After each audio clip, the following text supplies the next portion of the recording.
Everyone, welcome to achievers academy. तो शुरू करते हैं chapter light reflection and refraction. Video बहुत लंबा होने वाला है क्योंकि आप इसमें कंप्लीट रिफ्लेक्शन पार्ट देखोगे, जिसमें आपके कवर किए गए हैं व्हाट इज रिफ्लेक्शन और किस तरह से इमेज फॉर्मेशन होती है, plane mirror, concave mirror, convex mirror, सब कुछ आपको क्लियर किया गया है। साथ ही यूजेस भी बताए गए हैं मिरर्स के। तो वीडियो बहुत ध्यान से देखना है, पूरे वीडियो में बने रहना है, अंत तक वीडियो देखना है। आपके सारे कॉन्सेप्ट आज क्लियर होने वाले हैं। इस तरह से इमेज फॉर्मेशन बनानी है, कैसे पूरा एक एक स्टेप वाइज आपको इसमें समझाया गया है। तो देखते हैं वीडियो। उससे पहले यदि आप चैनल पर नए हो तो सब्सक्राइब जरूर कर लेना, अपने फ्रेंड्स के साथ शेयर करना और पसंद आए तो लाइक कमेंट जरूर करना। तो शुरू करते हैं वीडियो। सबसे पहले डेफिनेशन रिफ्लेक्शन की। Reflection of light is the phenomena. Reflection of light एक फिनोमेना है of bouncing back of light. Light के बाउंस बैक होने की मतलब अपने ही मीडियम में दोबारा से लाइट लौट कर आती है रिफ्लेक्शन के बाद, इन द सेम मीडियम, उसी मीडियम में, on striking the surface of any object, किसी भी ऑब्जेक्ट की सरफेस से स्ट्राइक करने के बाद, मतलब यदि किसी सरफेस पर, किसी ऑब्जेक्ट की सरफेस पर लाइट यदि पड़ती है तो वो लौटकर उसी मीडियम में आती है। जैसे आप एक बॉल को बॉल पर हिट कर रहे हो तो वो उसी मीडियम में लौट कर आएगी, ठीक है। तो यही, इसी तरह से यही लाइट के रिफ्लेक्शन का फिनोमेना है कि लाइट जैसे ही किसी ऑब्जेक्ट पर पड़ती है वो उसी मीडियम में, सेम मीडियम में बाउंस बैक होती है। इसी फिनोमेना को हम कहते हैं रिफ्लेक्शन ऑफ लाइट। समझ में आ गया? Very good. अब देखेंगे लॉज ऑफ रिफ्लेक्शन। लॉज क्या है रिफ्लेक्शन के? देखो, नंबर 1 है the angle of incidence is equal to the angle of reflection and the incident ray, normal and reflected ray all lie in the same plane. तो ये laws समझने के लिए सबसे पहले हम इस फिगर की हेल्प से समझेंगे कि किस तरह से रिफ्लेक्शन हो रहा है।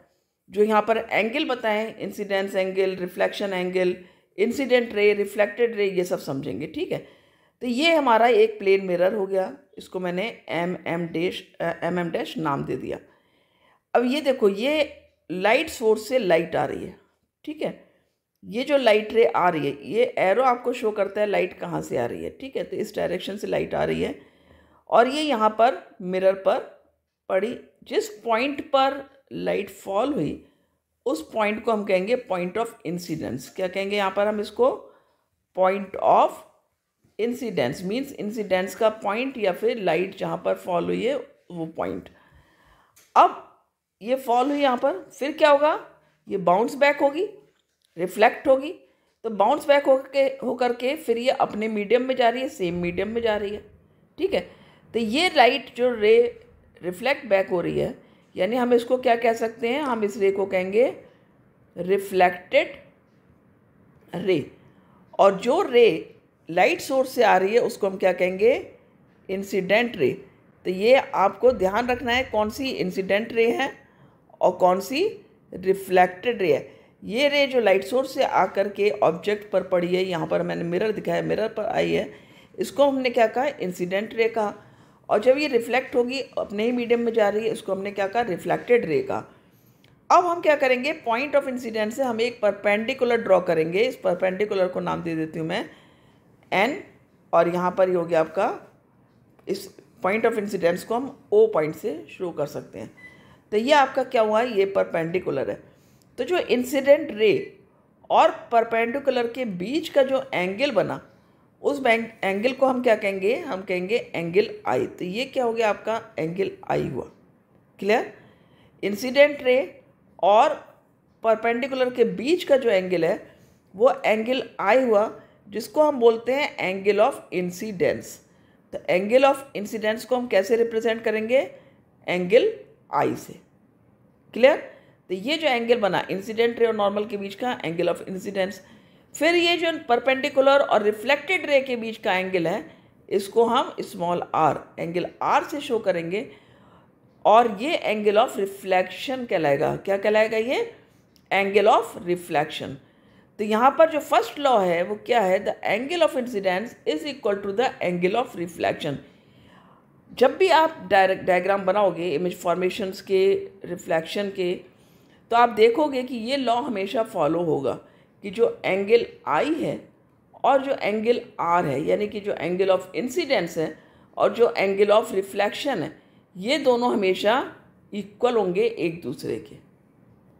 सेकेंड लॉ क्या कहता है, द इंसिडेंट रे, ये इंसिडेंट रे है, नॉर्मल, ये नॉर्मल हो गया आपका, एंड रिफ्लेक्टेड रे, ठीक है, ये रिफ्लेक्टेड रे है, all lie in the same plane, तीनों ही एक प्लेन में लाई करते हैं। आप देख सकते हो तीनों एक प्लेन में लाई करते हैं। तो ये दोनों आपके लॉज ऑफ रिफ्लेक्शन है जो आपको याद रखना है। पहला है कि angle of incidence is equal to angle of reflection, ये दोनों एंगल आपके बराबर होते हैं। और दूसरा लॉ क्या कहता है कि incident ray, normal and reflected ray all lie on a same plane, एक ही प्लेन में लाई करते हैं। क्लियर हुआ? क्योंकि ये देख रहे हो आप कि जो लाइट रे है और जो परपेंडिकुलर है वो सब एक ही प्लेन में लाई कर रहे हैं।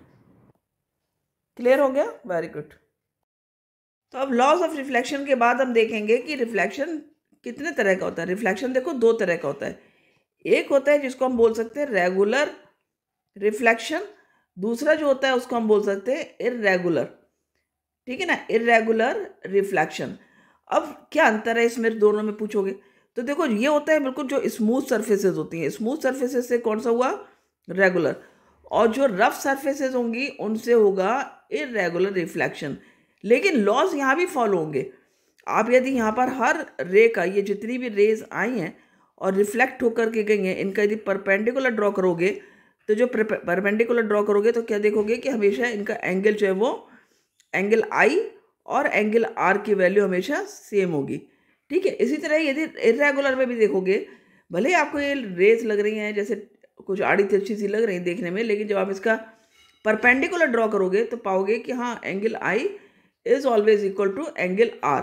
कैसे? देखो इसका परपेंडिकुलर यदि मैं लूँ तो इसका परपेंडिकुलर कुछ इस तरह से यहाँ पे ड्रॉ होगा ये, तो ये और ये दोनों बराबर हो गए। ये हमारी फर्स्ट रे हो गई, इसका रिफ्लेक्शन हुआ है, ये इधर गई है, ठीक है। सेकेंड रे हम देखें तो ये हमारी ये जा रही है, ये आई है इंसिडेंट रे और ये रिफ्लेक्शन हुआ है, तो इसका भी यदि मैं करूँ यहाँ पर तो ये क्या हो गया आपका, ये दोनों एंगल बराबर होंगे। इसी तरह थर्ड रे, इसने बहुत ही छोटा सा एंगल बनाया है आफ्टर रिफ्लेक्शन, तो यहाँ पर भी यदि मैं परपेंडिकुलर ड्रॉ करूँगी तो कुछ इक्वल दोनों एंगल आएंगे। और उसी तरह से ये फोर्थ रे में भी। तो कुल मिला के हमने क्या देखा कि जो भी एंगल आई होगा वो एंगल आर के बराबर ही आएगा हमेशा। अब देखते हैं इमेज फॉर्मेशन बाया प्लेन मिरर, ठीक है, बाया प्लेन मिरर। तो यहाँ पर देखो ये हमारी एक कैंडल है, ये हमारा प्लेन मिरर है, राइट। इसको मैं एक्स वाई कर देती हूँ, ये प्लेन मिरर है हमारा, और इस कैंडल की इमेज हमें इस प्लेन मिरर में दिख रही है। तो इमेज बनती कैसे है, यदि हम अपनी भी इमेज बनाएं तो कैसे बनती है इमेज, उसको हम देख रहे हैं। यहाँ से देखो ये इंसिडेंट रे जा रही है, राइट, ये इंसिडेंट रे गई, ये भी एक इंसिडेंट रे है। जहाँ पर इंसिडेंट रे फॉल होती है उस पॉइंट को हम कहते हैं पॉइंट ऑफ इंसिडेंस, ठीक है। उस पॉइंट ऑफ इंसिडेंस से ये रिफ्लेक्ट होगी, तो ये रे रिफ्लेक्ट हो गई, और ये वाली जो ऊपर से रे आ रही है इस कैंडल के, वो भी रिफ्लेक्ट होकर के हमारी आईज में जा रही है, हमें उसकी इमेज दिख रही है। तो ये जो पी पी डैश है ये इसका एक ऑब्जेक्ट है और क्यू क्यू डैश इसकी इमेज बन रही है पीछे। तो इमेज कैसे बनती है, जब हम इन रेज को, जो रिफ्लेक्टेड रेज हैं देखो, उनको हमने पीछे एक्सटेंड जहाँ पर किया है और जहाँ पर वो मीट किए हैं हमको उस पॉइंट को मिला लेना है। ये भी दोनों रेज हमने जब एक्सटेंड किए हैं तो ये एक पॉइंट पर मीट करेंगी, इसीलिए हमने देखो यहाँ एक पॉइंट से, ये पॉइंट से हमने क्या किया है, दो रेज ड्रॉ किए इस तरह से करके, ठीक है, तो जिससे कि उनका दोनों का रिफ्लेक्शन हो रहा है, राइट। और उसी तरह से यहाँ पर भी आप देख सकते हो ये दो रेज हैं, इनका रिफ्लेक्शन हुआ, ये रिफ्लेक्शन हुआ इसका, ठीक है, इसका ये रिफ्लेक्शन देखो यहाँ पर ये हो रहा है, एक रे ये आ गई और ये दूसरी रे ये आ गई रिफ्लेक्ट होकर के। उसी तरह से इस वाली रे का रिफ्लेक्शन हुआ है, तो एक रे ये आ गई और दूसरी रे ये आ रही है रिफ्लेक्ट होके, और इनको जब हमने बाहर पीछे एक्सटेंड करेंगे तो एक पॉइंट पर मिलेंगी और उस पॉइंट पर जो है वो इमेज फॉर्म होती है। तो दोनों पॉइंट हमारे क्यू और क्यू डैश हो गए, यहाँ पर हमारी इमेज फॉर्म हो रही है। तो हम क्या देख रहे हैं यहाँ पर कि जो इमेज बन रही है ऑब्जेक्ट की, उसका साइज़ भी सेम है। देखो यदि ये साइज़ देखोगे आप तो ये सेम साइज़ है, ठीक है, सेम साइज की इमेज बनेगी। दूसरा, यदि आप डिस्टेंस देखोगे तो ये जो डिस्टेंस है और ये जो डिस्टेंस है DO is equal to D1, तो ये दोनों आपकी बराबर हैं। ये DO है, ये इज इक्वल टू ये D1 लिखा है, ये D1 के बराबर है।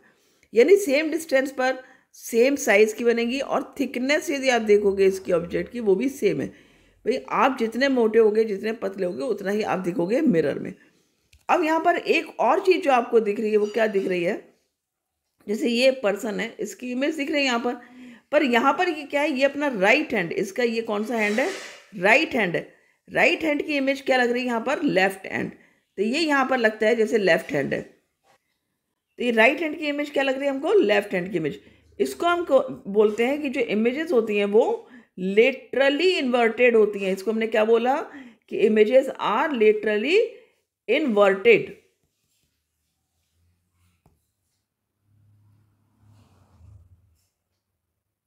क्लियर। अब यहाँ पर हम करेक्टरिस्टिक्स पढ़ेंगे एक प्लेन मिरर से जो इमेज फॉर्म होती है। फर्स्ट है कि वर्चुअल एंड इरेक्ट। देखो इमेज हमेशा कैसे बनी है हमारी, सीधी। ये आप देख सकते हैं इमेज कैसी है हमारी, सीधी। इसको हम बोलेंगे इरेक्ट इमेज, ठीक है। और वर्चुअल क्यों कहते हैं, क्योंकि हम स्क्रीन पर इसको ऑब्टेन नहीं कर सकते हैं। तो हमारी पहली करेक्टरिस्टिक क्या है कि images are formed virtual and erect. Second हम क्या देख रहे हैं कि बिहाइंड द मिरर। देखो मिरर के आगे नहीं बन रही इमेज, इमेज कहाँ बन रही है, पीछे बन रही है। तो सेकेंड करेक्टरिस्टिक क्या हो गया आपकी, बिहाइंड द मिरर बन रही है, ठीक है। First is virtual and direct, second is behind the mirror, third क्या हो गई, of same size, same size as the object is, और फोर्थ क्या हो गया आपकी कि लेटरली इन्वर्टेड बनती हैं, laterally inverted images are formed. तो ये आपकी करेक्टरिस्टिक्स हो गई प्लेन मिरर की। एक पॉइंट और ऐड कर सकते हो आप कि जो डिस्टेंस है वो इक्वल होती है, सेम साइज की, and at equal distance as the object is kept in front of the mirror. Mirror से आगे जितनी दूरी पर कोई ऑब्जेक्ट है, जितनी दूर हम खड़े होते हैं उतनी दूर हमारी इमेज दिखती है। हम मिरर के पास आएंगे तो मिरर के अंदर भी हमें ऐसा लगेगा हम पास आ गए हैं, ठीक है। तो हमारी इमेजेस वर्चुअल इरेक्ट बनती हैं, बिहाइंड द मिरर बनती है प्लेन मिरर में, सेम साइज की होती हैं, एट इक्वल डिस्टेंस बनती हैं, और लिटरली इन्वर्टेड होती हैं। ये यहाँ पर करेक्टरिस्टिक मैंने लिख दी है, आप इसको राइट अपनी कॉपी में लिख सकते हो और लर्न कर सकते हो। तो प्लेन मिरर के बाद हम कौन सा मिरर देखने वाले हैं, स्फेरिकल मिरर्स। यही आपके सिलेबस में है मेन, इसमें डिटेल में पढ़ना है आपको। कॉन्वेक्स मिरर और कॉन्केव मिरर। कॉन्केव मिरर की इमेजेस भी देखोगे आप, और फिर कॉन्वेक्स मिरर की इमेजेस देखोगे। तो spherical mirror is a mirror whose reflecting surface is a part of a hollow sphere. क्या कहा, स्फेरिकल मिरर। स्फेरिकल मिरर क्या होता है, एक मिरर है, is a mirror whose reflecting surface, जिसकी जो रिफ्लेक्टिंग सरफेस है, इज अ पार्ट, वो एक पार्ट है, of a hollow glass sphere, एक होलो ग्लास स्फीयर होता है उसका पार्ट है। क्लियर हुआ। स्फेरिकल मिरर एक होलो स्फीयर का पार्ट है, उसकी जो रिफ्लेक्टिंग सरफेस है, ठीक है। जो स्फेरिकल मिरर की रिफ्लेक्टिंग सरफेस है, क्योंकि स्फेरिकल मिरर में दो सरफेसेस होती हैं, एक सरफेस होती है रिफ्लेक्टिंग सरफेस, एक होती है पॉलिश्ड सरफेस, याद रखना है। तो हम इमेजेस जो फॉर्म करते हैं वो रिफ्लेक्टिंग सरफेसेस से बनाते हैं, ठीक है। तो इसकी जो रिफ्लेक्टिंग सरफेस है वो किसका पार्ट है, एक हॉलो ग्लास स्फीयर का।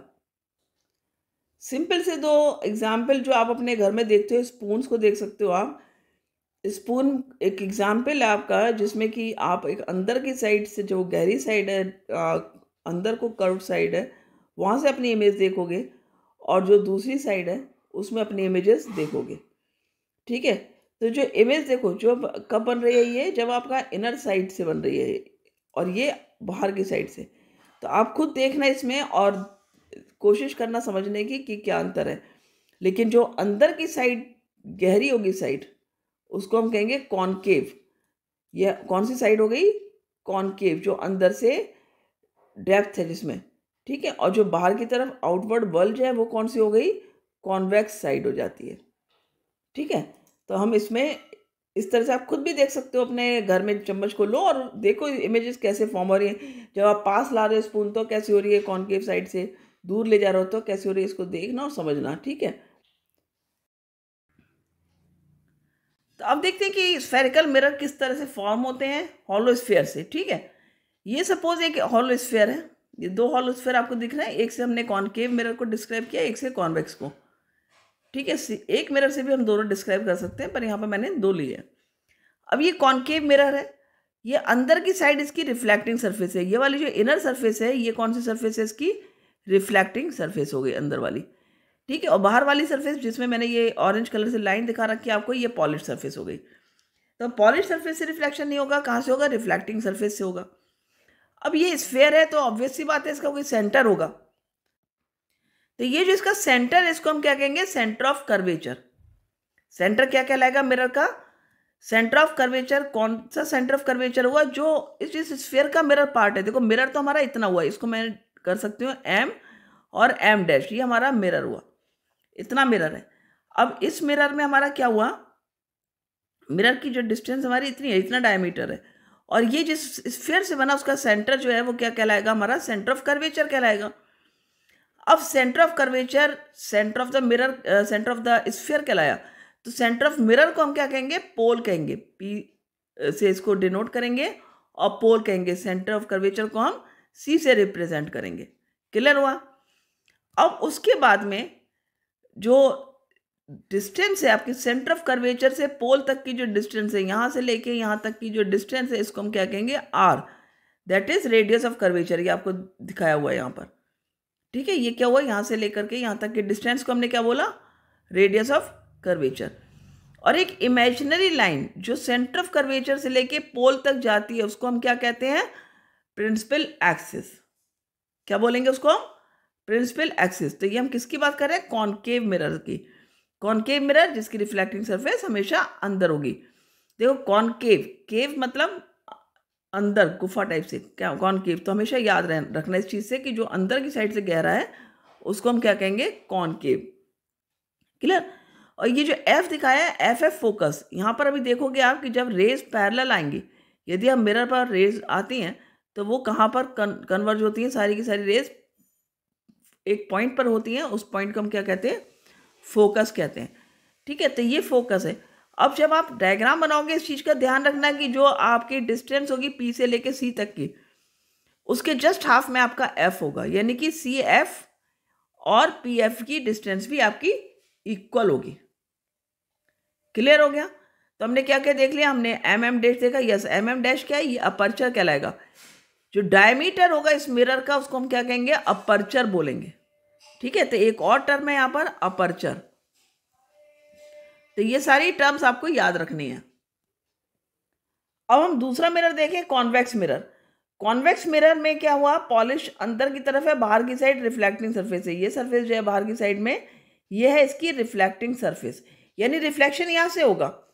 और ये जिस हॉलो स्फीयर का पार्ट है उसका भी सेंटर है, उसको हम कॉनकेव मिरर में हम जैसे बोला सेंटर ऑफ कर्वेचर, यहाँ पर हम क्या बोलेंगे? उसको सेंटर ऑफ कर्वेचर बोलेंगे।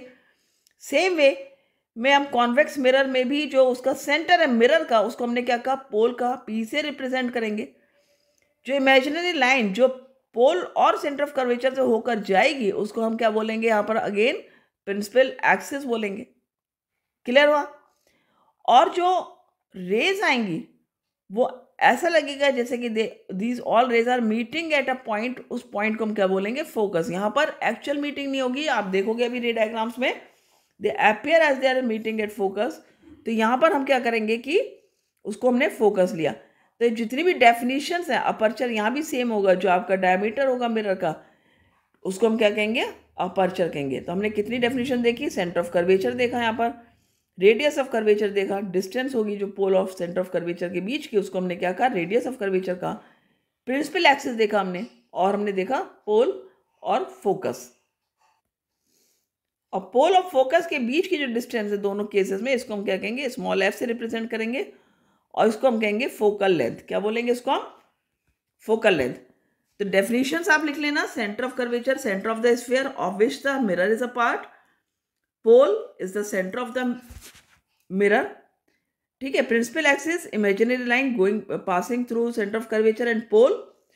और क्या लिखना है आपको? Aperture, diameter of the mirror is called aperture. Focus, when parallel rays fall on the mirror passes through a point, this point is known as focus. और जो डिस्टेंस है बिटवीन एफ ऑफ पी की जो उसके बीच की distance है उसको हमने क्या कहा, फोकल लेंथ का।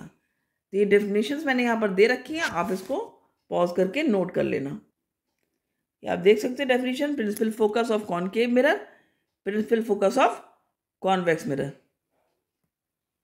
कहते हैं number of rays which falls parallel to principal axis on a concave mirror meet at a point on the principal axis. ठीक है, जितनी भी रेज फॉल होंगी पैरेलल प्रिंसिपल एक्सिस के कॉनकेव मिरर में, वो मिलेंगी एक पॉइंट पर प्रिंसिपल एक्सिस पर आफ्टर गेटिंग रिफ्लेक्टेड, रिफ्लेक्शन के बाद। This is known as a principal focus. इस पॉइंट को हम क्या कहेंगे, प्रिंसिपल फोकस कहेंगे कॉनकेव मिरर का। कॉन्वेक्स मिरर में भी जो प्रिंसिपल फोकस होगा उसकी डेफिनेशन देख लेते हैं। A number of rays fall parallel to the principal axis, जो रेज हैं वो पैरेलल टू प्रिंसिपल एक्सिस आ रही हैं। आफ्टर गेटिंग रिफ्लेक्टेड, रिफ्लेक्शन के बाद, the rays seems to come, rays लगता है कहाँ से आती हुई लगती हैं, फ्रॉम अ पॉइंट, एक पॉइंट से, on the principal axis, principal axis पर। एंड दिस इज कॉल्ड, इसको हम क्या बोलते हैं, this is called as a principal focus of convex mirror. उसको हमने क्या कहा, कॉन्वेक्स मिरर का फोकस का, प्रिंसिपल फोकस का। क्लियर। इसी तरह ये डेफिनेशन भी आप लर्न कर सकते हो। Centre of curvature, centre of the sphere of which mirror is a part. Pole, centre of mirror is known as pole. Radius of curvature, distance between center of curvature and pole is called radius of curvature. Principal axis, imaginary line passes through the center of curvature and pole is called principal axis. Aperture, diameter of the mirror is called aperture. Focal length, distance between pole and principal focus is called focal length. इस तरह सारी definitions आप लिख सकते हो, learn कर लेना है, इंपॉर्टेंट definitions हैं। अब देखेंगे रूल्स ऑफ इमेज फॉर्मेशन। देखो जो इमेज फॉर्म्स होंगी, ये ध्यान रखो कि बहुत सारी लाइट रेज इन जनरल आती हैं, लेकिन हम कन्वीनियंस देखते हुए कि हम रे डायग्राम हमारा सही बने, उसमें एरर्स ना हो, तो केवल 2 ही रेज का इस्तेमाल करेंगे। तो यहाँ पर ये देखोगे कि क्या रूल्स हैं इमेज फॉर्मेशन के, मीन्स किस तरह से रे आएगी और किस तरह से वो रिफ्लेक्ट होगी। क्लियर। तो यहाँ पर देखो किस डायरेक्शन में जब रे आती है, पैरेलल आती है, तब कहाँ पर रिफ्लेक्ट होगी, या फोकस से आती है तब कहाँ पर होगी। इन्हीं रूल्स को फॉलो करना है। और before going for the rule, सबसे पहले ये समझ लो, रे डायग्राम जब भी आप बनाओगे तो आप एक लाइन ड्रॉ करोगे। फिर ये आपने सपोज मिरर ड्रॉ किया, आपको पता है मिरर का सेंटर पॉइंट पोल होता है, तो पी लिख दिया यहाँ पर मैंने।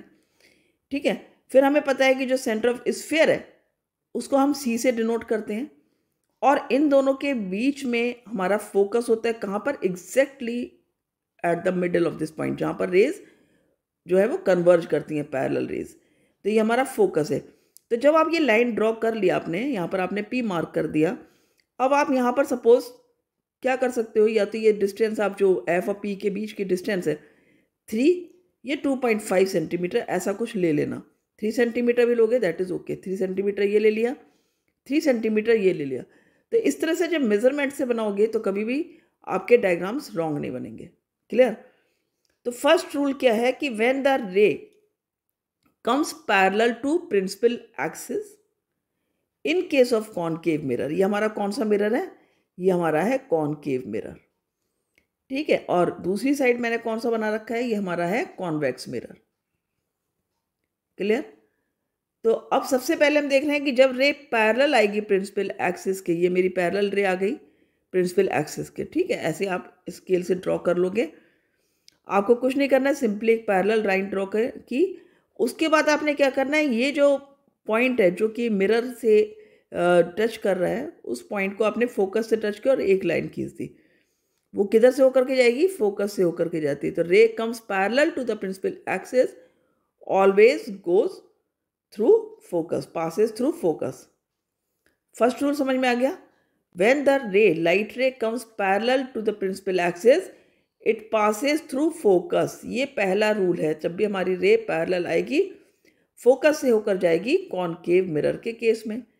अब कॉन्वेक्स मिरर में हम क्या कहेंगे, यहाँ पर भी सेम है कि जब रे पैरेलल आती है, ठीक है, ये पैरेलल रे आई, स्ट्राइक की है मिरर की रिफ्लेक्टिंग सरफेस पर, फिर क्या होगा, it appears as it comes through focus. ये हमें लगेगा जैसे ये फोकस से होकर के आ रही है। अब आप क्या करोगे, आप एक स्केल की हेल्प से ये दोनों पॉइंट्स को मिलाओगे और यहाँ पर तो आप डॉटेड लाइन लोगे, ये आप डॉटेड लाइन लोगे और यहाँ पर आप लाइन प्रॉपर ड्रॉ करोगे। तो इस तरह से आपका ये डायग्राम कुछ बनेगा। रिफ्लेक्टिंग रे है ये, तो जो रिफ्लेक्टेड रे होगी उसमें आप एरो इस तरह से दोगे, और जो इंसिडेंट रे है उसमें एरो आपका इस डायरेक्शन में होगा, सोर्स से आ रहा है देखो, फिर ये रिफ्लेक्ट हुआ। तो ये हमारा फर्स्ट रूल है कॉनकेव मिरर में भी और कॉन्वेक्स मिरर में भी।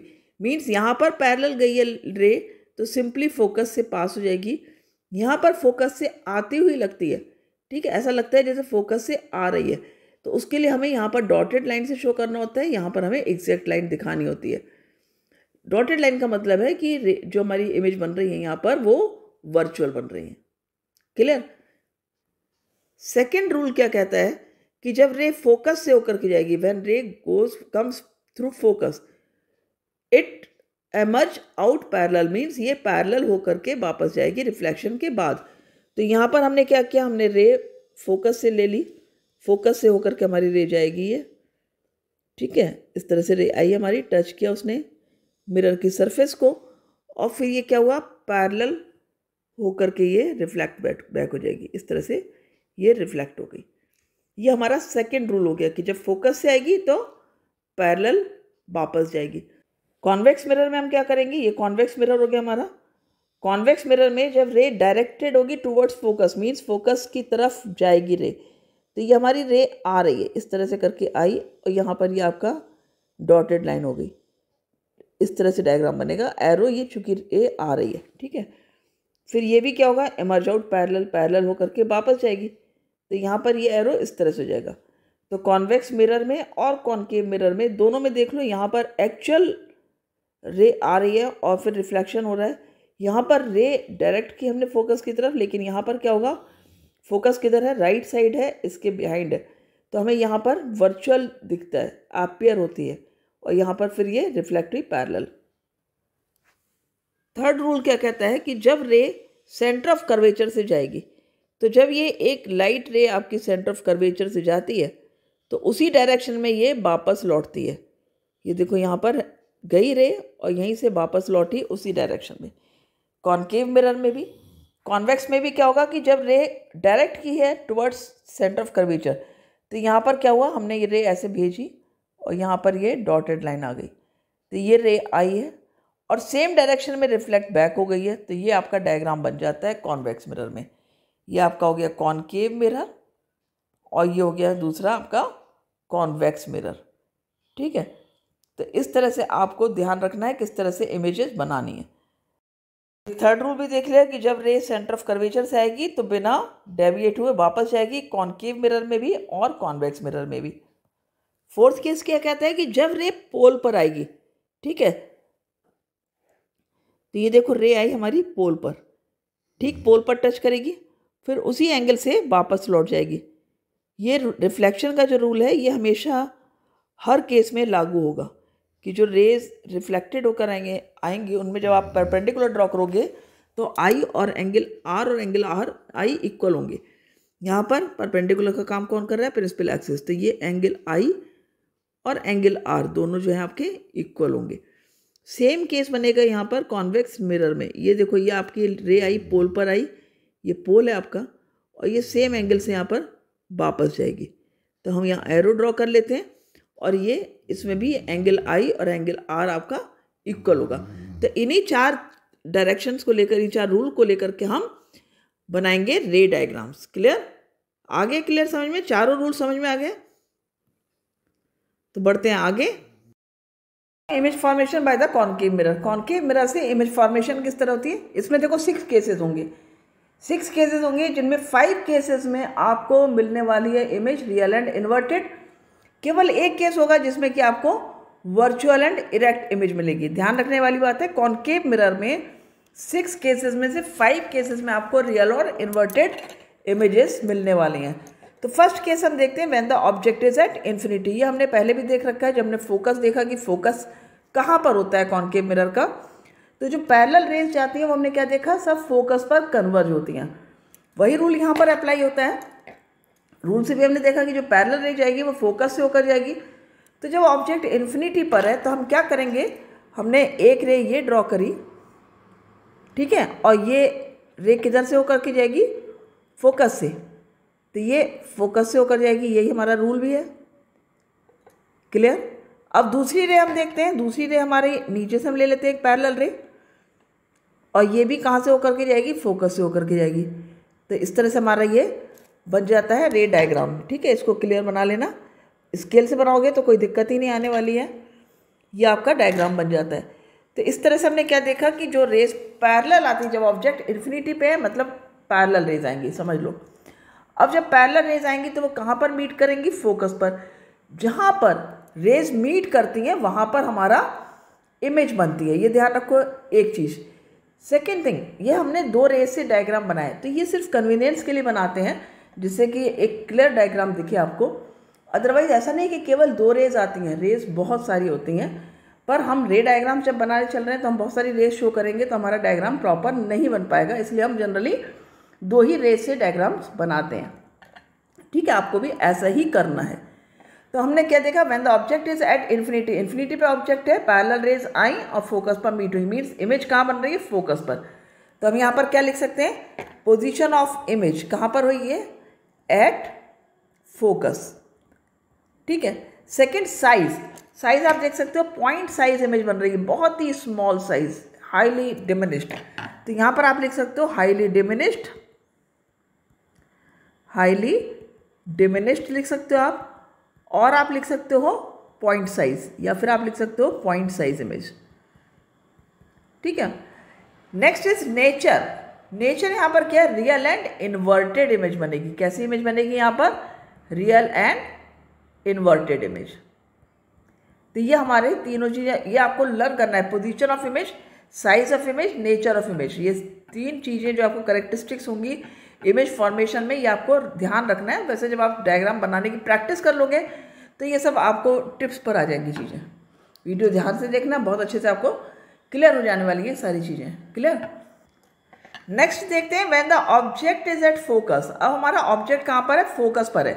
तो जब ऑब्जेक्ट हमने फोकस पर रखा है, ये हमारा फोकस है, इस पर मैंने रखा है ऑब्जेक्ट। ठीक है, देखो ऑब्जेक्ट हमने कहाँ रखा है, फोकस पर। ऑब्जेक्ट को आप नेम दे सकते हो, सपोज ये हमारा ए बी आपका ये ऑब्जेक्ट हो जाता है। ठीक है। अब फर्स्ट रे क्या गई, पैरेलल गई, पैरेलल ड्रॉ करना है आपको, रे स्केल से प्रॉपर ड्रॉ करना है, और ये फोकस से होकर जाएगी, इस तरह से करके ये कहाँ से होकर के जाएगी, फोकस से। क्लियर। सेकेंड रे हमें पता है ये थी सेंटर ऑफ कर्वेचर से जाती है, तो वो उसी रास्ते से लौट जाती है आफ्टर रिफ्लेक्शन। तो हमने क्या किया, सेकेंड रे हम सेंटर ऑफ कर्वेचर से ही ले जाते हैं, ये हम ले गए रे इन दिस वे। ठीक है। तो ये रे आपकी कैसे बनेगी, ये आपकी एक पैरेलल रे जाएगी, और पैरेलल रे क्या होती है, कभी भी मीट नहीं करती हैं, मीन्स कहाँ पर आपकी इमेज बनेगी, इन्फिनिटी पे इमेज बनेगी इन दैट केस। ये आपकी देखो पैरेलल रे है, और ये इस केस में क्या होगा, कहीं मीट नहीं होगी और इन्फिनिटी पे आपकी इमेज बनेगी। तो यहाँ पर आप एरो पुट कर लोगे, रे क्या है आपकी कर्वेचर से होकर के जा रही है, तो ये रे कर्वेचर से होकर के जा रही है, उसी रास्ते से ये लौट जा रही है। एरो का ध्यान रखना है। अब ये देखो इन्फिनिटी पर बन रही है, अगेन ये कैसी इमेज है आपकी, पहले आप पोजीशन लिख लोगे, पोजीशन कहाँ पर है, एट इन्फिनिटी, एट इन्फिनिटी। यहाँ पर इसको थोड़ा इरेज कर लेते हैं ताकि क्लियर आपका आ जाएगा।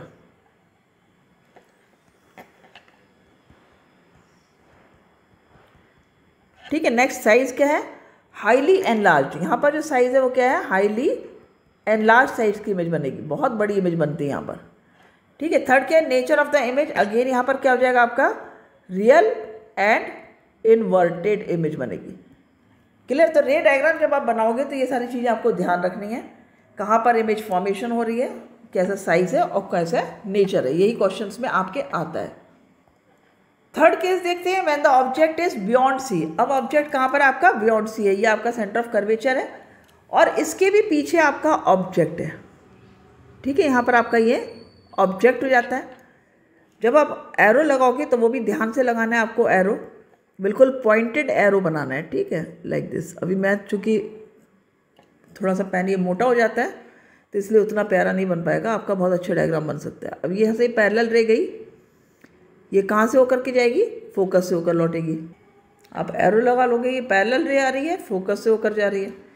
ठीक है। सेकेंड रे हम कहाँ से ले सकते हैं? हम सेंटर ऑफ कर्वेचर से भी ले सकते हैं और हम पोल से भी ले सकते हैं। सेंटर ऑफ कर्वेचर से ले लेते हैं इस रे को, ये सेंटर ऑफ कर्वेचर से होकर के आ रही है, तो यहाँ पर रे सीधी चली जाएगी और रिफ्लेक्शन के बाद सीधी लौटेगी। तो ये जो इमेज बन रही है, कहाँ पर बन रही है हमारी इमेज? यहाँ पर बन रही है बिटवीन द एफ एंड सी। यहाँ पर इमेज कहाँ बन रही है आपकी? बिटवीन एफ एंड सी। देखो इसको मैंने नेम दिया ए बी, तो इमेज बन रही है ए डैश बी डैश। क्लियर? अब यहाँ पर हम पोजीशन क्या लिखेंगे इमेज की? कहाँ पर है position? Between C and F. तो आप लिख दो यहाँ पर between C and F. Size image का क्या है आपका? Smaller than that of the object. तो आप लिख सकते हो यहाँ पर डिमिनिश्ड इन साइज। कैसा है साइज? डिमिनिश्ड। फिर क्या है? नेचर क्या है आपकी? Again real and inverted. Nature है आपकी रियल एंड इन्वर्टेड। तो इस तरह से बहुत ही इजीली आप डायग्राम्स बना सकते हो। सिर्फ आपको क्या ध्यान रखना है कि डिस्टेंसेस मेंटेन रखनी है। प्रॉपर डिस्टेंसेस पे आपको फोकस और सेंटर ऑफ कर्वेचर बनाना है। फिर जहाँ पर ऑब्जेक्ट है आपने ऑब्जेक्ट प्लेस किया, रूल्स के हिसाब से आपने रेज पास की और आपका डायग्राम बन जाता है। अब देखते हैं fourth position. When the object is between C and F, means object कहाँ पर है? कर्वेचर और फोकस के बीच में। तो देखो सबसे पहले हमने क्या किया, यहाँ पर ऑब्जेक्ट बनाएंगे हम। ये ऑब्जेक्ट बन गया मेरा ए बी ऑब्जेक्ट है। ठीक है, पहली रे पैरेलल गई, पैरेलल टू प्रिंसिपल एक्सिस, और ये कहाँ से होकर जाएगी? ये फोकस से होकर जाएगी। तो इसको मैंने यहाँ पर ड्रॉ कर दिया। फोकस से होकर के आपकी रे जा रही है। फिर हम एरो भी लगा लेंगे क्योंकि रिफ्लेक्ट हो रही है, तो इसमें इस डायरेक्शन में एरो आ जाएगा। सेकेंड रे हम या तो सेंटर ऑफ कर्वेचर से लेके जा सकते हैं या फिर हम फोकस से, और तीसरा हम पोल से लेकर जा सकते हैं। यहाँ पर मैं चूज़ कर रही हूँ पोल। मैंने पोल से ये लिया, पोल पर आई और पोल से सेम एंगल से रिफ्लेक्ट बैक होगी। तो आप देख सकते हो ये कहाँ पर इमेज बनी है? बियॉन्ड सी इमेज बन रही है। अब यहाँ पर देखो दूसरी रे कहाँ से होकर जाएगी आपकी? फोकस से होकर जाएगी। ये फोकस से होकर के गई, और जब फोकस से होकर रे जाती है तो ये पैरेलल लौटती है। तो कैसे लौटी है? ये पैरेलल लौटी है, और आप देख सकते हो इमेज आपकी कहाँ बन रही है? बियॉन्ड सी बन रही है। ठीक है, तो यहाँ पर इसको हम इमेज को इस तरह से आप बना लोगे यहाँ पर, और ये इमेज देखो लार्ज इन साइज बन रही है। यहाँ पर एरो जरूर लगाने हैं, एरो लगाना भूलना नहीं है।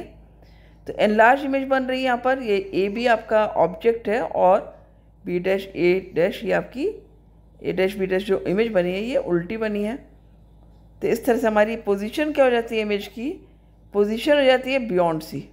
जो हमारा ऑब्जेक्ट है देखो, जब बिटवीन एफ एंड सी है तो इमेज हमारी बन रही है बियॉन्ड सी। ठीक है, साइज़ कैसा है? एनलार्ज्ड। तो बड़े साइज़ में इमेज बन रही है, और नेचर क्या है इसकी? Real and inverted. Real and inverted image बन रही है। ठीक है, समझ में आ गया?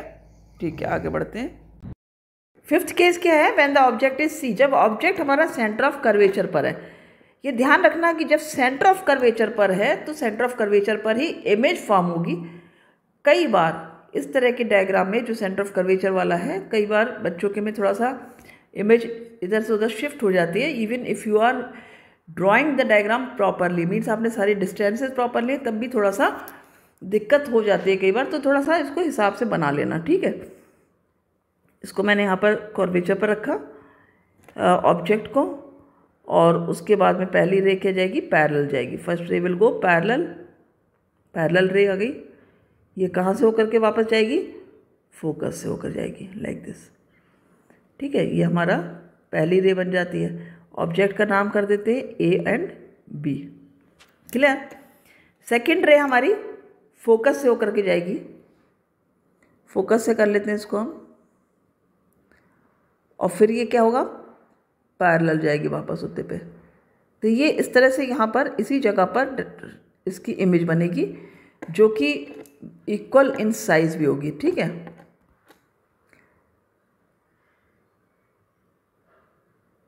इसको फिर से कर लेती हूँ मैं। ये अब इसको हमने ज्वाइन कर दिया। थोड़ा सा देखो, थोड़ा सा शिफ्ट हो गई है यहाँ पर, तो वो थोड़ा सा आप हिसाब से कर लेना। स्केल पेंसिल से करोगे सही हो जाएगा। ठीक है, इसको भी हम थोड़ा इधर कर लेंगे। ये ऐसे आएगी यहाँ पर, इस तरह से कुछ बनेगा आपका डायग्राम ये। Clear?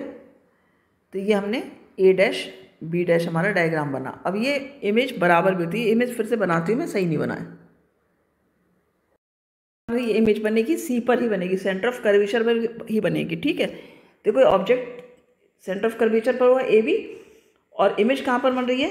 At centre of curvature. Equal size की बन रही है, रियल और इन्वर्टेड बन रही है। तो ध्यान रखना है, पहली रे पैरेलल ले गए आप, फोकस से होकर आई। दूसरी चाहे आप फोकस से ले जा सकते हो या फिर आप पोल से भी ले जा सकते हो, कैसे भी बना सकते हो, एज पर योर कन्वीनियंस, जैसा आपको सही लगता है। अब हम यहाँ पर लिख लेंगे अपना पोजीशन ऑफ इमेज हमारी कहाँ पर है, जब ऑब्जेक्ट सी पर है, एट सी, सेम जगह पर हमारा पोजीशन है इमेज की। साइज क्या है? Same size, same size as the object. Nature क्या है? Again real and inverted. ठीक है, तो हमने अभी 5 इमेज फॉर्मेशंस देख लिए हैं, 6 देखने जाते हैं। ठीक है, तो ये हमारा हो गया fifth, where the object is at C. 6th position है when the object is between F and P. तो यहाँ पर जब बिटवीन एफ एंड पी है तब हमारा इमेज कहाँ फॉर्म होगी ये देखना है हमें। हमने यहाँ पर पोल और फोकस के बीच में अपने ऑब्जेक्ट को प्लेस किया। हमें पता है पहली रे पैरेलल जाएगी, पैरेलल जा करके ये फोकस से होकर के रिफ्लेक्ट होगी। ठीक है, एरो बना दो यहाँ पर। दूसरी रे हम सेंटर ऑफ कर्वेचर से भी ले सकते हैं और पोल से भी ले जा सकते हैं। क्लियर? हम इसको सेंटर ऑफ कर्वेचर से ले जाके देखते हैं। इसको फिर से कर लेती हूँ मैं। तो ये हमारी सेकेंड रे सेंटर ऑफ कर्वेचर से होकर के जा रही है, उसी रास्ते से फिर ये वापस लौटेगी। अब ये दोनों रेज यदि मैं पीछे एक्सटेंड करूंगी तो दीज टू रेज, दोनों रेज कहाँ पर मिलेंगी? किसी एक पॉइंट पर मिलेंगी बिहाइंड द मिरर। जहाँ पर मिलेंगी वहाँ पर हमारी इमेज फॉर्म होगी, ये हमारी इमेज फॉर्म होगी। तो ये ऑब्जेक्ट मेरा है ए बी, इमेज बन गई ए डैश बी डैश। लेकिन इस केस में आप क्या देख रहे हो, जिधर ए है उधर ही ए डैश है, और डॉटेड लाइन में भी बन रही है, यानी इमेज हमारी वर्चुअल एंड इरेक्ट बन रही है, सीधी इमेज बन रही है। और behind the mirror, same side नहीं बन रही है, बिहाइंड द मिरर बन रही है, मिरर के पीछे बन रही है, और साइज कैसा है? बड़ा है। तो पोजीशन क्या है यहाँ पर हम लिख देंगे बिहाइंड द मिरर। कहाँ पर बन रही है हमारी image? Behind the mirror, behind the mirror हमने लिख दिया। सेकंड क्या है हमारा? साइज। साइज क्या है? एनलार्ज्ड इन साइज, साइज में काफ़ी बड़ी बनती है। नेचर क्या है? नेचर है हमारा वर्चुअल एंड इरेक्ट। तो समझ में आ गया? फिर से एक बार देख लो, पोल और फोकस के बीच में ऑब्जेक्ट रखा है, पैरेलल रे गई है, पैरेलल रे जो है वो फोकस से होकर के लौटी है। दूसरी रे सेंटर ऑफ कर्वेचर से जा रही है, उसी रास्ते से लौट जाती है। इन दोनों रेज को जब हमने पीछे एक्सटेंड किया है तो वो एक जगह पर जाकर के मिलते हैं एक पॉइंट पर, और उस पॉइंट पर हमारी इमेज फॉर्म होगी। इमेज यहाँ पर हमारी सीधी बनती है, वर्चुअल एंड डायरेक्ट बनती है। वर्चुअल के क्योंकि हम स्क्रीन पर नहीं ऑब्टेन होती है। तो ये हमने 6 इमेजेस देख ली found by the concave mirror. अब इसमें ये केस बहुत पूछा जाता है कि name the mirror which forms the enlarged and erect image. तो इरेक्ट इमेज तो कॉन्वेक्स मिरर भी देगा लेकिन एनलार्ज नहीं देता है, तो यहाँ पर आपका आंसर हो जाता है कॉनकेव मिरर। समझ में आया? केवल कॉनकेव मिरर ऐसा मिरर है जो आपको इरेक्ट इमेज और बड़े साइज में देगा, यानी कि enlarge in size and that of the object. Clear? तो यहाँ तक समझ में आ गया। अब देखेंगे हम image formation by the convex mirror. Convex mirror में 2 ही केस होंगे, एक तो when the object is at infinity. अब यहाँ पर देखो, ये रिफ्लेक्टिंग सरफेस है जो वर्ल्ड आउटवर्ड है, तो यानी कि हमारी जो रेज आएंगी पैरेलल वो इस सरफेस पर आएंगी, इस तरह से आएंगी। ठीक है, तो ये इसका पोल हो गया, ये फोकस, और ये centre of curvature. Centre of curvature और फोकस किधर होगा? पीछे की साइड होगा मिरर के, क्योंकि ये अंदर की साइड में पॉलिश्ड होता है मिरर। ठीक है, तो ये इस स्फीयर का पार्ट है जिसका सेंटर ये हो गया। अब यहाँ पर when the object is at infinity, ये इन्फिनिटी से रेज आ रही है तो पैरेलल रे आई है। फिर हमने क्या देखा था रूल में कि it appear as it is coming from focus. तो ये ऐसे अपीयर होगी जैसे फोकस से आ रही है, तो आपको क्या करना है? इनको मिला देना है इस तरह से करके। यहाँ पर डॉटेड लाइन रहेगी और इस तरफ ये प्रॉपर लाइन हो जाएगी। सेकेंड रे भी देखते हैं, नीचे से देख लेते हैं इसको हम। ये आई रे आपकी, ठीक है, पैरेलल रे आ गई। अब ये भी ऐसा होगा जैसे मीट करेगी, ऐसा लगेगा जैसे फोकस से होकर के आ रही है, तो ये आपकी रे बन जाती है। तो इस तरह से ये यहाँ पर भी कहाँ इमेज बन रही है, पोजीशन कहाँ पर है, फोकस पर। यहाँ पर भी देखो इमेज कहाँ बन रही है, ये फोकस पर बन रही है। कैसी बन रही है, पॉइंटेड बन रही है, हाईली डिमिनिश्ड बन रही है।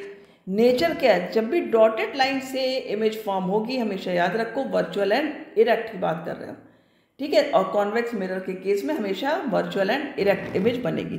तो हम यहाँ पर लिख लेते हैं पोजीशन ऑफ इमेज क्या है, एट फोकस। साइज क्या है, हाईली डिमिनिश्ड। कैसा साइज है, हाईली डिमिनिश्ड, और आप लिख सकते हो पॉइंटेड साइज, ठीक है। नेचर ऑफ द इमेज क्या है, virtual and erect. Virtual and erect image है। वर्चुअल एंड इरेक्ट और रियल इमेजेस के डिफरेंसेस चैनल पे पड़े हुए हैं, आप जाकर देख सकते हो। 1 मिनट वीडियो में है differences between real and virtual images, आप देख सकते हो, ठीक है। क्लियर हो गया यहाँ पर। Next case of convex mirror क्या है, दूसरा केस क्या है, when the object is between pole and infinity. अब देखो पोल ये है, कहीं तक भी आप ऑब्जेक्ट को रख सकते हो, यहाँ रख सकते हो, यहाँ रख सकते हो, और पीछे भी रख सकते हो। तो मैंने प्रिंसिपल एक्सिस यहाँ तक ड्रॉ किए, तो मैं यहाँ पर अपना ऑब्जेक्ट रख लेती हूँ, ठीक है। तो when the object is between infinity and pole, तो यहाँ पर भी पहली रे हमारी पैरेलल ही जाएगी, ठीक है। पैरेलल रे आई और ये अपीयर होगी जैसे कि ये फोकस से होकर आ रही है, तो उसी तरह से सेम यहाँ पर बन जाएगा ये डायग्राम, ठीक है। ये हो गया आपका। अब ये आपका ऑब्जेक्ट को हम क्या दे देंगे, name A B again. Second ray हम क्या करेंगे, सेंटर ऑफ कर्वेचर का देखते हैं कि सेंटर ऑफ कर्वेचर पे डायरेक्ट करेंगे, तो यहाँ से लेकर के ये सीधी लाइन जाएगी, यहाँ पर ये डॉटेड लाइन हो जाएगी। जहाँ पर ये दोनों रेस मीट कर रही हैं, ये आपका पॉइंट ऑफ इमेज होगा, यहाँ पर इमेज फॉर्म हो गई, तो ये इमेज फॉर्म हो रही है आपकी, सीधी इमेज फॉर्म होगी, इरेक्ट इमेज, वर्चुअल और स्मॉल इन साइज। कहाँ पर फॉर्म हो रही है, बिटवीन पोल एंड फोकस। तो यहाँ पर इमेज आपकी कहाँ फॉर्म हो रही है, बिटवीन पोल एंड फोकस। तो यहाँ पर इमेज फॉर्मेशन लिख लो, बिटवीन पोल एंड फोकस, ठीक हो गया। साइज क्या है, enlarged in size, size is enlarged in size. Nature क्या है, virtual and erect, virtual and erect image बनेगी। तो समझ में आ गया, पहली रे यहाँ पर भी पैरेलल जाएगी, और दूसरी रे क्या होगा, यहाँ पर सेंटर ऑफ कर्वेचर पर डायरेक्ट होगी। यहाँ पर भी एरो हमेशा लगाने का ध्यान रखना है आपको, ठीक है। ये एरो क्योंकि यहाँ से रे जा रही है, तो हमने पहले एरो ये वाला लगाएंगे, फिर रिफ्लेक्ट हो रही है तो हम इसको इस तरह से लगाएंगे एरो की डायरेक्शन। तो ये सब इस तरह से आपको ध्यान रखना है, बहुत ध्यान से डायग्राम्स बनाने हैं। तो यहाँ तक तो आपको समझ में आ गया, क्लियर हो गई सारी चीज़ें, क्लियर। तो अब देखते हैं uses of concave mirror. Concave mirror के क्या क्या यूजेस हैं। देखो कॉनकेव मिरर के आप देख सकते हो, जब हमें पैरेलल बीम चाहिए होती है, किस किस में चाहिए होती है, लाइट टॉर्च हो गए, हेडलाइट्स ऑफ व्हीकल्स हो गए और सर्च लाइट, इन सब में हमें पैरेलल बीम चाहिए होती है, तो वहाँ पर भी हम कॉनकेव मिरर का यूज़ करते हैं। तो कैसे करते हैं कॉनकेव मिरर का यूज़, देखो यहाँ पर हमें पता है कि पैरेलल बीम हमें कब मिलती है, जब ऑब्जेक्ट हमारा फोकस पर होता है। तो इन तीनों केसेस में हमारा ऑब्जेक्ट जो कि बल्ब है वो कहाँ पर है, फोकस पर है, और ये जो ग्लास लगा है, ये जो मिरर है वो कौन सा है, हमारा कॉनकेव मिरर है। तो ये यहाँ पर आप देख सकते हो, ये सपोज फोकस पर है, फोकस से रेज जा रही हैं, ये रे जा रही है, ये पैरेलल हो जाएगी, इधर जाएगी रिफ्लेक्ट होने के बाद, इसी तरह से ये रे गई और पैरेलल हो जाएगी रिफ्लेक्ट होने के बाद। तो इस तरह से क्या हो रहा है, ये सारी रेज पैरेलल होती जा रही हैं रिफ्लेक्ट होने के बाद, तो हमें इस तरह से ये एक मिलती है पैरेलल बीम। सेम केस होता है, ये यहाँ से देखो इस तरह से एरो लगा सकते हो इसका, कि यहाँ से बल्ब की रोशनी आ रही है, यहाँ पड़ रही है मिरर पर, और फिर रिफ्लेक्शन के बाद में ये पैरेलल वापस जा रही है, और इस तरह से हमको पैरेलल बीम मिलती है। यही केस हमारा टॉर्चेस में होता है। टॉर्च में भी देख सकते हो, ये कॉनकेव सरफेस हो गई, यहाँ पर बल्ब लगा है, बल्ब कहाँ लगा है, हमारा फोकस पर।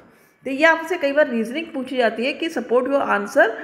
ये तो कहा जाएगा कि ठीक है, हेडलाइट ऑफ व्हीकल में, ये टॉर्च में यूज़ होता है कॉनकेव मिरर, तो क्यों होता है उसको आप आंसर करो। तो आपको बताना होगा यहाँ पर कि रीज़न क्या है, पैरेलल बीम आपको मिलती है क्योंकि ऑब्जेक्ट आप जो बल्ब है आपका, जो सोर्स ऑफ लाइट है वो आपका फोकस पर है, तो फोकस से लाइट आ रही है, फोकस से लाइट हो रही है, पैरेलल बीम आपको मिल जा रही है यहाँ पर। शेविंग मिरर या मेकअप मिरर में भी कॉनकेव मिरर का यूज़ होता है यहाँ पर, लेकिन उसकी वजह दूसरी है। रीज़न क्या है उसका? क्योंकि यहाँ पर क्या है, आपका जो बहुत आप पास से देखते हो तो आपको क्लियर इमेज दिखती है, इरेक्ट इमेज दिखती है। तो शेविंग मिरर या मेकअप मिरर में कॉनकेव मिरर का यूज़ हो रहा है। और इसमें वो वाला केस यूज़ हो रहा है जो आपने देखा था कि ऑब्जेक्ट पोल और फोकस के बीच में, यानी आप बहुत पास से नज़दीक से जब अपना चेहरा देखते हो तो आपको एनलार्ज इमेज दिखती है, इरेक्ट इमेज दिखती है। यही था ना केस कि जब ऑब्जेक्ट कहाँ पर है, बिटवीन पोल और फोकस, तो हमें इमेज कैसी दिख रही थी वहाँ पर, वर्चुअल एंड इरेक्ट दिख रही थी और मैग्नीफाइड दिख रही थी, यानी कि एनलार्ज इमेज दिख रही थी। तो यहाँ पर हमारा वही केस है कि हमने ऑब्जेक्ट यानी अपना फेस कहाँ रखा है, पोल और फोकस के बीच में। यहाँ पर आप देख सकते हो ये शेप बन रही है, कितना नज़दीक में रखा हुआ है, यानी पोल और फोकस के बीच में रखा हुआ है चेहरा। और तब जो आपका चेहरा दिख रहा है यहाँ पर, वो कैसा दिख रहा है, ये एक प्रॉपर वर्चुअल इमेज बन रही है, इरेक्ट इमेज बन रही है, एनलार्ज इमेज बन रही है। यहाँ पर आप देख सकते हो डेंटिस्ट भी कॉनकेव मिरर को यूज़ करते हैं। ये देख सकते हो बिल्कुल नज़दीक में जाकर के, पास में जाकर के मिरर को लगाया तो इमेज एनलार्ज दिख रही है आपको। तो डेंटिस्ट इसको भी यूज़ करते हैं देखने के लिए कि यदि दांतों में कोई किसी तरह का इन्फेक्शन या कोई प्रॉब्लम है तो कॉनकेव मिरर यूज़ करते हैं।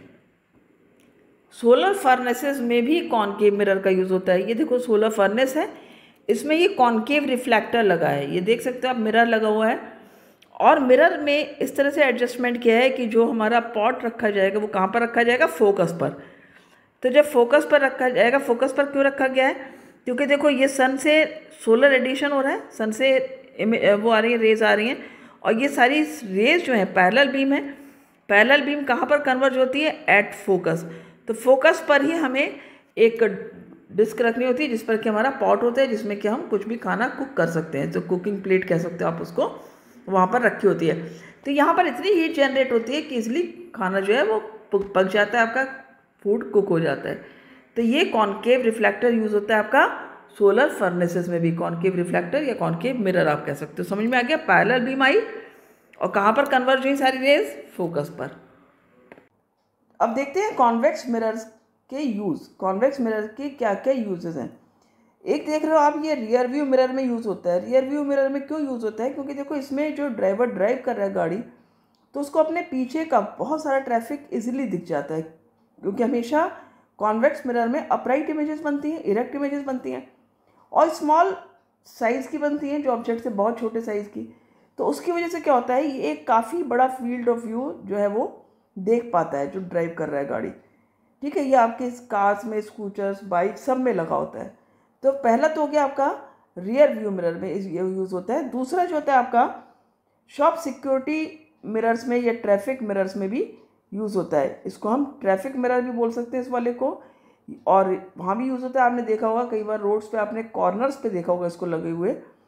और इसी तरह से शॉप्स में भी इसको लगाया जाता है, जिससे कि शॉपकीपर जो है वो हर तरफ से अपने शॉप में एक ट्रैक कर सके कि कहीं पर कोई थीव्स वगैरह कुछ सामान तो नहीं उठा रहे हैं, कोई भी प्रॉब्लम हो तो वो इजीली इसमें ट्रैक कर सकते हैं। तो ये शॉप सिक्योरिटी मिरर्स भी कहलाते हैं, ट्रैफिक मिरर्स भी कहलाते हैं। यहाँ पर ट्रैफिक मिरर में यूज़ हो रहा है, आप देख सकते हो कि साइड में लगा हुआ है, ये रोड में एकदम कॉर्नर में लगे होते हैं, और फिर ये जो ब्लाइंड कॉर्नर्स होते हैं वहाँ पर इजीली यहाँ पर ट्रैफिक देखा जा सकता है। Clear. Convention for reflection by spherical mirrors. अब आगे आपका sign convention for reflection by spherical mirrors. Spherical mirror से जो रिफ्लेक्शन हो रहा है, इस पर बेस्ड जो न्यूमेरिकल्स होंगे उसके लिए आपको साइन कन्वेंशन की ज़रूरत पड़ेगी कि कौन से साइन नेगेटिव और पॉजिटिव यूज़ करने हैं आपको। इसको न्यू कार्टेशियन साइन भी बोलते हैं। देखो इसको ये समझ लो कि जो हमारी जो ये मिरर है, यहाँ पर ये कौन सा मिरर दिखाया गया आपको, कॉनकेव मिरर। अब यदि कॉन्वेक्स मिरर होगा तो आपको पता है कॉन्वेक्स मिरर किस तरह से होते हैं, ये कॉन्वेक्स मिरर हो गया। ठीक है, लेकिन यदि आप देखोगे तो जो ऑब्जेक्ट है, ऑब्जेक्ट हमेशा कहाँ प्लेस्ड होता है, हमेशा ऑन द लेफ्ट साइड।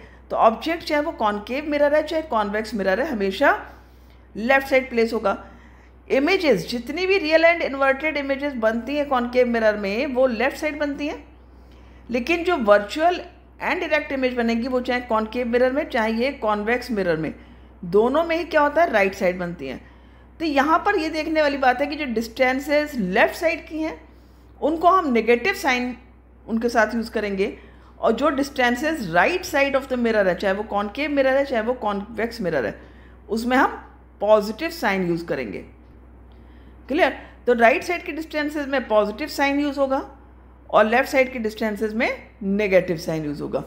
अब इसमें हमेशा एक चीज़ समझ लो कि जो आपका u होगा, द डिस्टेंस ऑफ ऑब्जेक्ट जो होगा वो हमेशा आपका नेगेटिव होगा।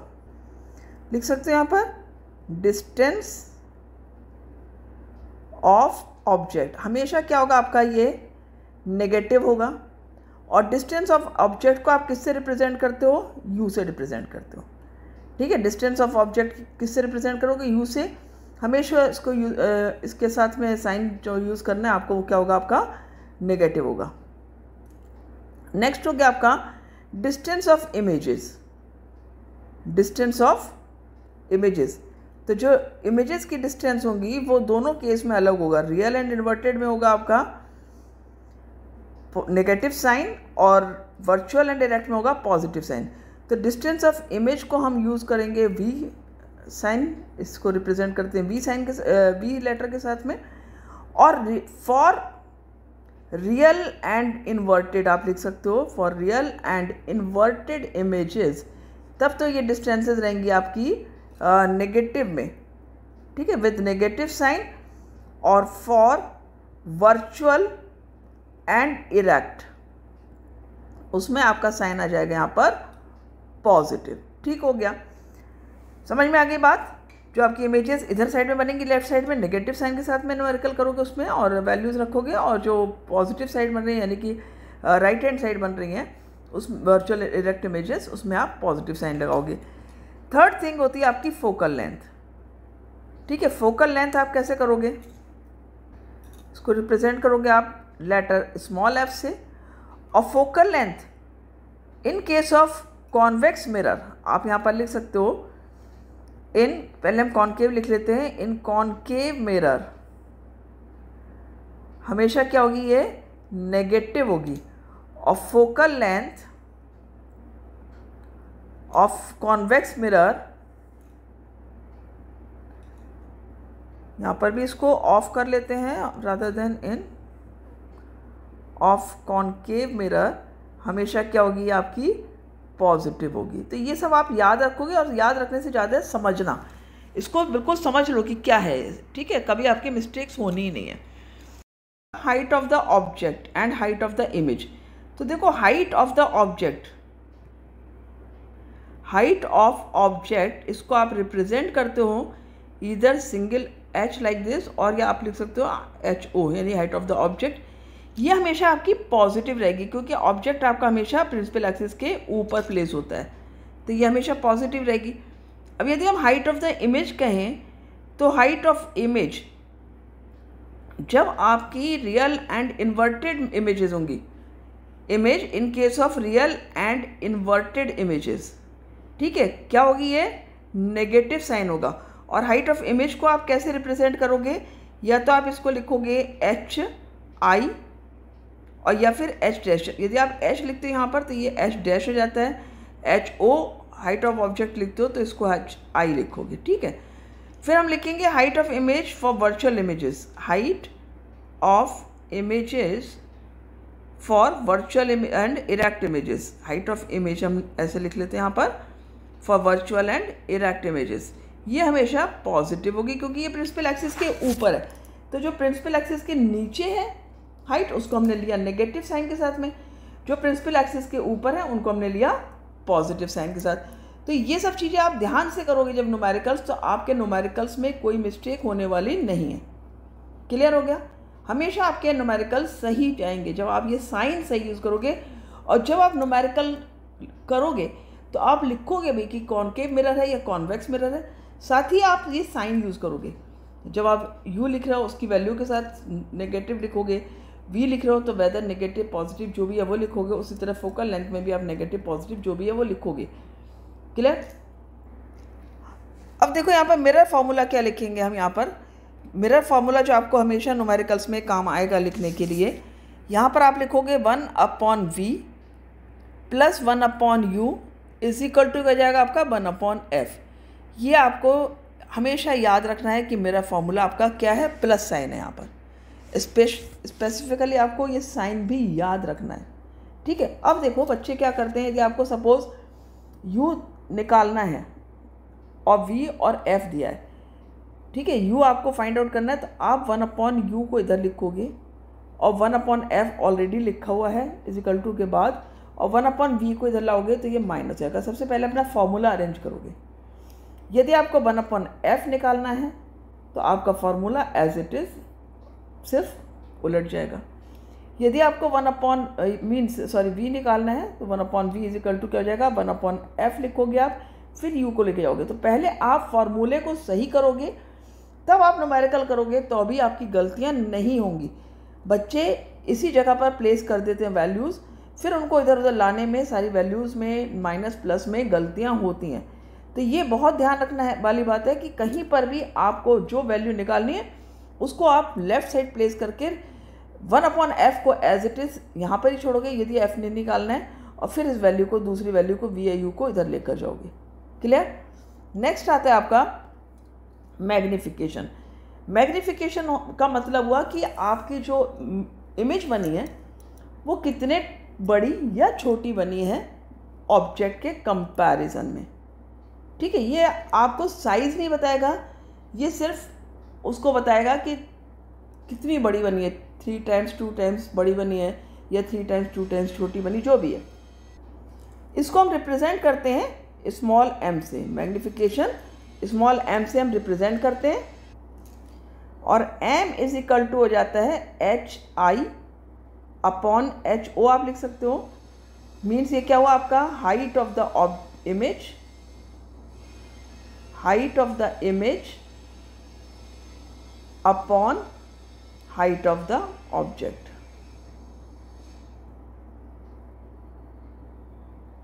यह आपका फॉर्मूला हो गया।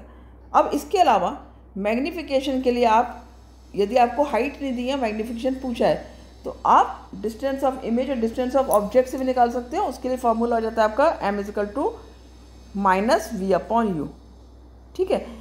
और इसके अलावा आप इसको सिंपली ऐसे भी लिख सकते हो कि m is equal to hi/ho is equal to -v/u। यदि आपको मैग्निफिकेशन नहीं पूछा है, आपसे पूछा height of the image, object की हाइट दी है, ये दोनों वैल्यूज़ दी हैं, तो आप इतना फार्मूला यूज़ करके simply height of the image निकाल लोगे। क्लियर हो गया ना। m इज इक्वल टू हो गया आपका hi/ho, height of the image upon height of the object.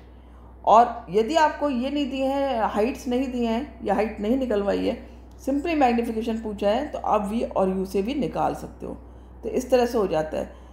Clear हो गया। यदि आपको हाइट ऑफ द इमेज निकालनी है, हाइट ऑफ द ऑब्जेक्ट दी है, तो आप पहले मैग्निफिकेशन निकाल लोगे, फिर हाइट ऑफ द ऑब्जेक्ट निकाल लोगे। ऐसे भी कर सकते हो। या फिर आपने क्या किया, सिंपली v की वैल्यू, u की वैल्यू यहाँ प्लेस की, हाइट ऑफ द ऑब्जेक्ट की यहाँ प्लेस की, hi किया, तो hi इज इक्वल टू हो जाएगा आपका -v × ho, height of the object upon u। Clear. जैसे आपको suppose height of the image निकालनी है, तो क्या करोगे, ये ऊपर मल्टीप्लाई कर देगा, तो -v × height of the object upon u ऐसे निकाल लोगे आप, ठीक है। तो आपके जो फॉर्मूले बनते हैं वो आपका, एक तो ये फार्मूला बन गया आपका, दूसरा ये बन गया आपका फॉर्मूला, ठीक है, और तीसरा आप इसको समझ लो, ये आपको तीनों याद रखने हैं।